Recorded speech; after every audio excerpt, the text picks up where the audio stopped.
నటుడు ఫిష్ వెంకట్ ఆరోగ్య పరిస్థితి విషమంగా ఉన్న సంగతి తెలిసిందే. ఆయన 2 కిడ్నీలు దెబ్బతినడంతో కుటుంబ సభ్యులు ఇటీవల హాస్పిటల్‌లో జాయిన్ చేశారు. ఆయన వెంటిలేటర్‌పై ఉంచి ట్రీట్మెంట్ అందిస్తున్నారు. అయితే ఈ విషయం తెలిసిన ప్రముఖ పలువురు నటులు ఆయనకు ఆర్థిక సాయం అందించేందుకు ముందుకొస్తున్నారు.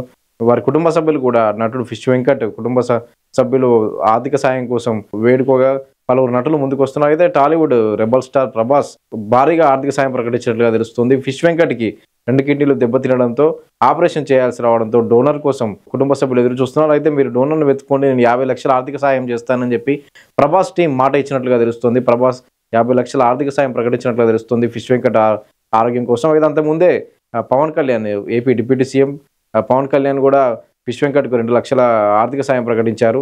మొత్తంగా అయితే ఫిష్ వెంకట్ ఆరోగ్యం పరిస్థితి విషమంగా ఉంది. గత కొంతకాలంగా ఇంటి వద్దే ఆమె కుమార్తె శ్రవంతి డయాలసిస్ చేపిస్తోంది ఫిష్ వెంకట్‌కు. ఆయన 2 కిడ్నీలు పాడవడంతో హాస్పిటల్‌కి తీసుకొచ్చారు. ఆ బోడుప్పల్ ఉన్న ఆర్‌బీఎం హాస్పిటల్‌లో ఫిష్ వెంకట్ వెంటిలేటర్‌పై ఉన్నాడు. ఫిష్ వెంకట్ ఆరోగ్య పరిస్థితి గురించి తెలిసిన ప్రభాస్ 50 లక్షల ఆర్థిక సాయం ప్రకటించాడు.